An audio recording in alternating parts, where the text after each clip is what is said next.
Okay, today we're going to talk about something really kind of bizarre, and I'm going to have to read it. Back in 1959, a Arkansas history teacher would like to make up songs about points in history and sing them. And he wrote a song that his name was Jimmy Driftwood. What a cool name. And a guy by the name of Johnny Horton later that year recorded this song, and it became a huge hit in the 1960s. For a long time, especially, it kind of went with the kind of 1960s British rock and roll thing, but it really wasn't.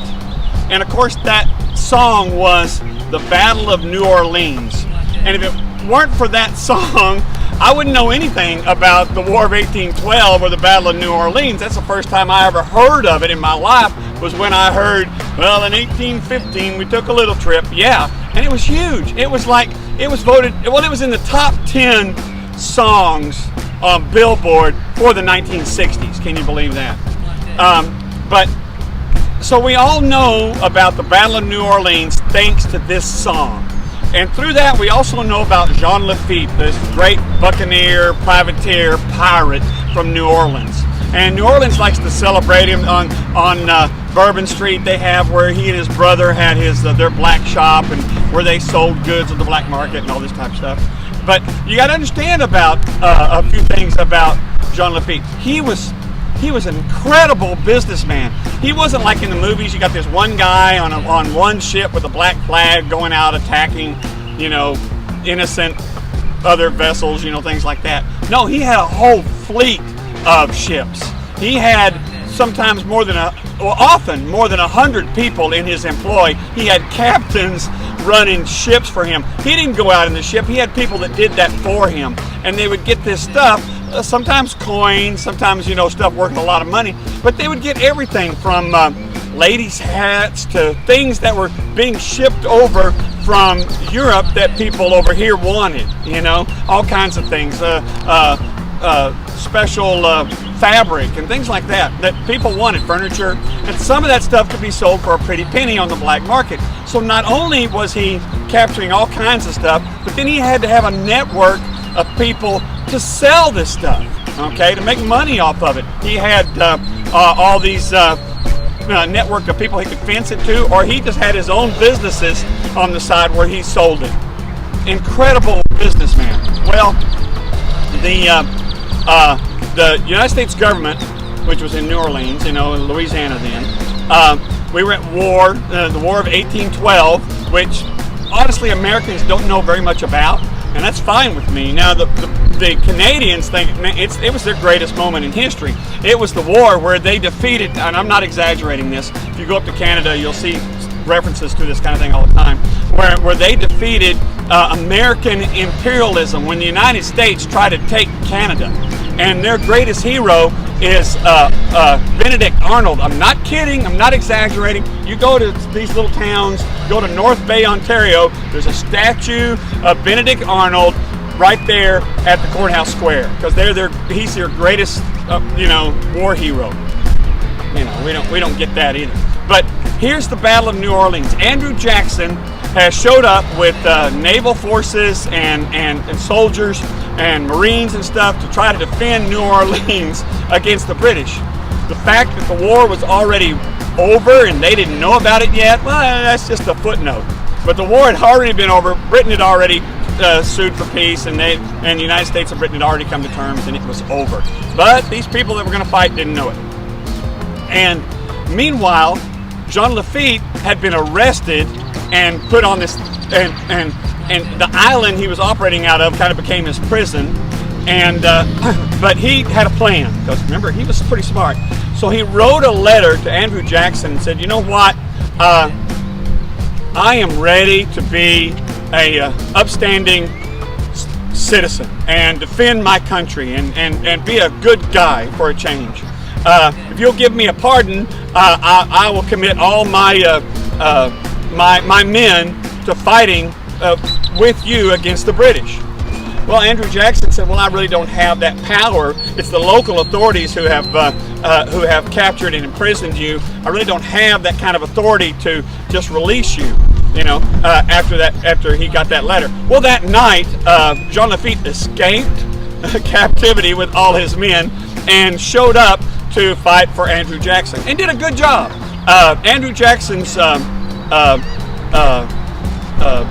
officers in the Navy, or on these kind of Navy, these sailing vessels and things like that, commented on how Jean Lafitte's men were so much better at boarding other ships than his men were. Well, duh. But anyway, Jean Lafitte fought for the Battle of New Orleans. And then what happened? What happened to Jean Lafitte in 1815 after the Battle of New Orleans? Well, short answer, he moved to Texas, of course. He moved to Galveston, and he set up shop here on Galveston Island, which he called Campeche. Now, there was already a Mexican state called, or Mexican island, whatever, called Campeche, but he called it that anyway. It was kind of common in those days for people to name things after other places and things like that. That happened kind of often. But I think he was smarter than that. I think he intentionally let the word out that he was setting up shop in Campeche just to confuse the authorities. Within a year, here on Galveston Island, which was part of Mexico at that time, which he called Campeche, he had over 100 men working for him again. And they were boarding vessels and being pirates. Now, he didn't consider himself a pirate. He considered himself a privateer. Privateers are people who have received a letter of marque or a commission from some government, and they're basically mercenaries, and they're considered legitimate soldiers, I guess you could say. They have the right to board the vessels of the enemy of the people who give them this commission and take their stuff and take it as tribute, and do wage war against these other people with an authority type of situation. Well, there's no record of Jean Lafitte ever really receiving any authority, to be a privateer from any nation. What he did do, though, that we pretty much are sure of, he wrote up these letters of marque and for fictitious countries, and then he would present them to either his captains so that they think they would be doing stuff with some type of immunity, or he would present them to this vessel that he was boarding and taking their stuff. So, well, we're boarding this in the name of King blah blah blah, or something like that, and so that ship's problem would be with King blah blah blah and not him, and but he made these up. He made them up. Within a year of 1815, he had 100 people here on Galveston Island working for him. 5 years later, he had over 1,000 people working for him here. During that time, yes, he had all these ships, had lots of ships going out and doing all this kind of stuff, pretending to be privateers. And he also, this was right in the middle of Mexico's independence from Spain, which lasted from about 1810 to 1825, something like that, 1821. So right in the middle of that, he's also being a spy for Spain. Well, of course, Mexico gets their independence and all that kind of thing. Well, he sets up shop here, and then one day, one of his captains mistakenly, supposedly, actually attacks and boards an American vessel. Well, we can't have that. In the United States, being the United States, of course, we don't think twice about going over to somebody else's country and enforcing our laws. So they sent one of the best vessels they had in the Navy, the USS Enterprise. No joke. That was the name of it. And came to Campeche and sent word out that you better not be there when we get here. And so he was kind of given the opportunity to leave with riches, all kinds of stuff.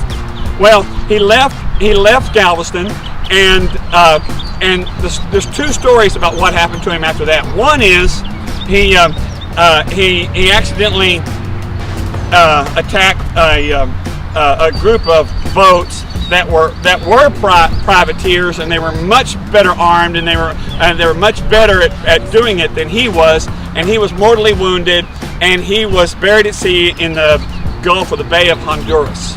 Okay, that's one story. The other story is he faked his death, and he moved up to the Carolinas up there, and lived to be 94 years old, and was a member of the Masonic Lodge up there, and even had a pirate sword commissioned for the lodge, and has inscribed on it Jean Lafitte, capital J, which is how he signed his name. So I'm kind of halfway believing that. And he's buried in a cemetery up there, in a corner of the Masonic cemetery called Pirate's Corner. Okay, but why am I going to all this trouble to tell you all about this while I'm standing here on Galveston Island? Let me show you. Okay, I said earlier, after 1815, Jean Lafitte settled in Galveston. And this is true, but it was probably around 1817 or so, or late 1816, that he actually really started settling here and started prospering and building his home. He built this he was very successful. He built this grand home that was painted red, and it was known as the Maison Rouge, of course. And everybody said, oh, you got to go to the red house and talk to, John. He had a lavish mansion and lived a very lavish life with all kinds of servants and people taking care of him. He lived like a king. He spent a lot of his time still aboard his ship, the Pride was the name of it. But he built this grand mansion on the bay side of Galveston Island, right here.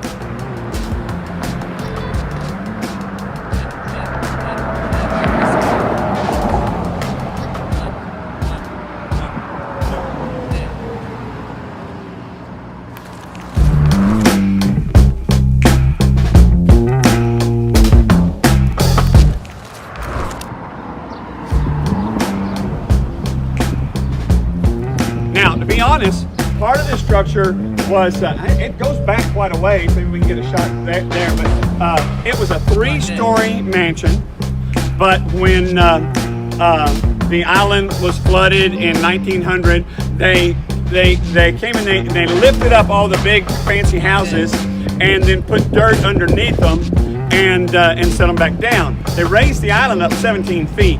Well, some places, like old ruins, for example, they didn't do that. They just piled dirt around them. They're not going to pick up this old thing. Somebody's going to tear it down anyway. Well, some of the structure that you see here was actually structure that was built on top or with some of the ruins that Jean Lafitte had. When Jean Lafitte had to leave the island, when the Enterprise was coming, he burned.